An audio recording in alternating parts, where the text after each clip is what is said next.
are at the beautiful Horseneck Beach State Reservation in Westport, Massachusetts. I kept saying in the other videos it's Dartmouth, but we are in the beautiful town of Westport, and as you can see, I'm surrounded by sand dunes. Let's go take a walk and find out what else we can find on Horseneck Beach. It's always important before you go down to the beach to pay attention to any of the signage that may tell you how you can be safe or how you can keep the environment safe. So first off, let's look at this sign. There are different flags that tell you what to do. So today we noticed that there were yellow flags flying over the lifeguard stations. It means that there's moderate surf and or strong currents. If there were really high currents, a high hazard, you would see a red flag. If there's a purple flag, dangerous marine life, and what does that mean? Probably jellyfish. And then low hazard, of course, it's when it's calm. But you really need to pay attention. Now, one of the things you have to pay attention to at this beach is rip currents. And this shows you what to do if you're caught in a rip current. Don't fight the current, swim out of the current, then to the shore. And if you can't escape, float or tread water. If you need help, call or wave for assistance. And the main thing is don't panic. So that's a little diagram, and we'll attach a little bit more about rip currents to the calendar page of this video. About to go onto the beach, and as you can see in the background, this is very different than the Sandwich Town Beach and Grant Rock Beach or Brook Street Beach in Marshfield. There are huge waves. We are about an hour away from low tide, so even though it may look like high tide, it's not. We're an hour away from low tide, and today they're warning people to be careful in the water because there's dangerous rip currents. Rip currents are when the currents are such that if you get caught in a rip current, it can pull you out and under, out to sea and under. So it's really important to pay attention. If there are rip currents, do not go in the water if the lifeguard tells you not to. Let's take a walk on the beach and find out what we can find. Another really nice thing about this beach is there's a flat walkway up at the top, so it really makes it accessible to everybody. Even if you're in a wheelchair or if you may have mobility issues, you can still walk down and enjoy the beach, and they even have pathways to get down onto the beach. So, something to think about. So, at my beach in Marshfield, we have a seawall to protect us from the ocean. If you look up here, you can see where the tide stops. The tide is walking along the rock, but you always know where the tide is stopped because usually there's a line of seaweed and debris, and that's some of the best place to find things. Let's see what we can find at this beach. I already see a treasure over here. A feather. This is a feather from one of the beautiful seagulls, and you can see one just flew by. Let's see what else we can find. The best way to find things is to go either right along the shore where the tide is or up where the tide is. But there are lots and lots of clamshells on this beach, and here's a half of a clamshell. Again, I imagine that the other half is broken because the inside was a seagull. I also found some slipper shells, and if I can get the sand out, you can see why they call it. These are called slipper shells, and they almost look like a slipper that you can slip onto your feet. This one's particularly covered with sand. Let's see what else we can find.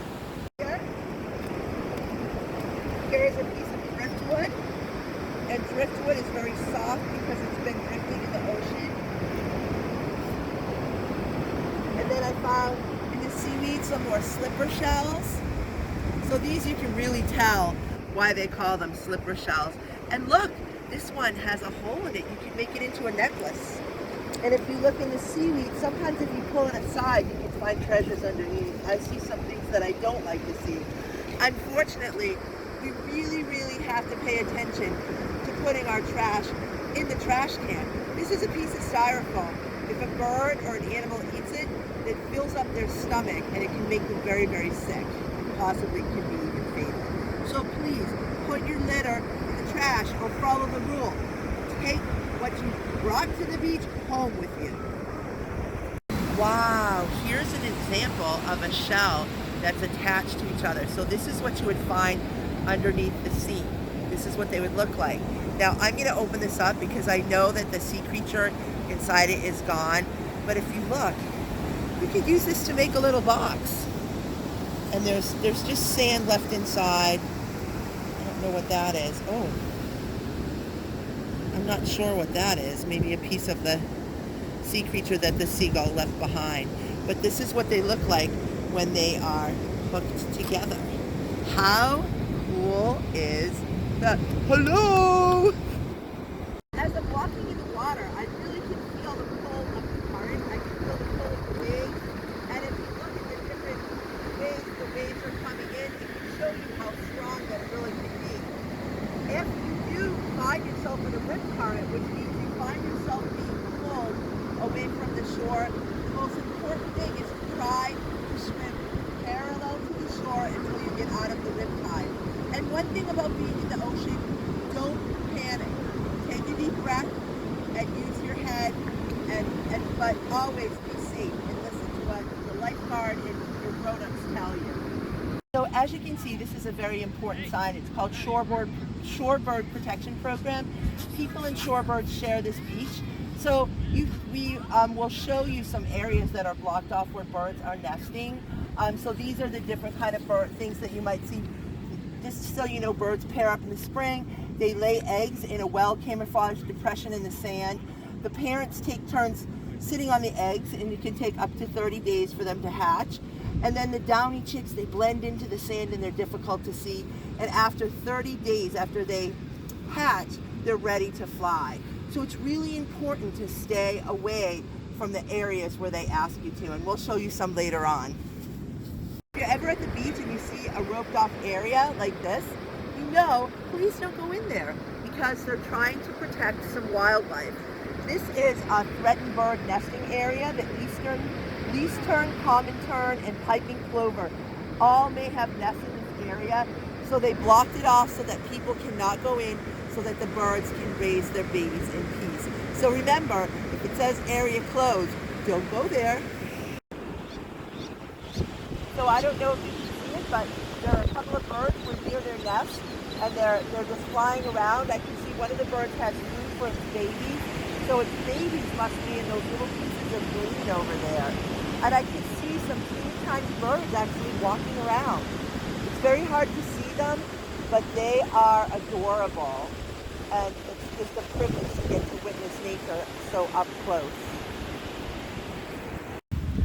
Even though the dunes are really beautiful, it's really important, just like at the town beach, as you can see, it's really important to stay in the designated areas because these are protected plants.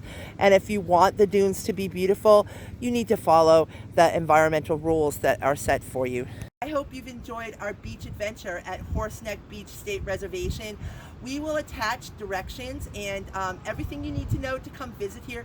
Come visit. It's a beautiful, natural, wonderful piece of the ocean, and I guarantee you will have a good time.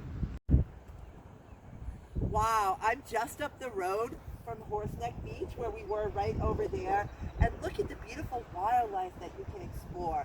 We're going to take a little walk down this path, and we're on Gooseberry Island, but in order to get here you have to drive on a man-made causeway because this used to be an island. What would happen in the 1800s, when people would come out here, they would come out to the island at low tide because you could walk across, but then the tide would come in quickly and they would be trapped on the island. So a group of engineers got together and built the causeway that still helps people get on and off the island today, and it turned Gooseberry Island into really a peninsula. So our last stop in our ocean adventure, as I promised you, is Gooseberry Island. And here we are. We didn't go all the way to the end because it looks like the clouds are a little bit, it looks like it's going to rain. But what a beautiful and peaceful spot. This area is so gorgeous. The flowers are amazing. It's such a natural, beautiful place. So after you go to Horseneck Beach, take a little extra. It takes about 5 minutes to get out here. Take a little extra drive to Gooseberry Island, and you can kind of imagine what it might have been like for the early settlers who were on this land. I'll see you later, everybody.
you.